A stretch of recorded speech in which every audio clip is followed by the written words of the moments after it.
ఒకానొక రోజు బస్సు ప్రయాణంలో కనీ కనిపించకుండా నాతో దోబూచులాడిన ఓ పుస్తకం, అమ్మ డైరీలో కొన్ని పేజీలు. ఆ కథ ఏమై ఉంటుందా అన్న ఊహతో నేనో కథ ఊహించేశాను. ఆ ఊహలే నాతో అల్లించిన పదబంధ కవిత ఇది. వయసులో అమ్మ కూడా ప్రేమలో పడి ఉంటుందా? తాతయ్య అమ్మమ్మే వాళ్ళ పెళ్ళికి అడ్డుగా నిలిచారా? ఎంత మంచివాడైనా మనవాడు కాదంటూ మర్చిపోమన్నారా? జాతకాల రీత్యా పొత్తు పొసగదంటూ పెదవి విరిచేశారా?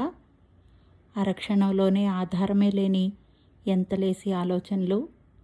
అసలు ఈ మనసుకొక అడ్డుకట్ట వేయటం సాధ్యమయ్యే పనేనా?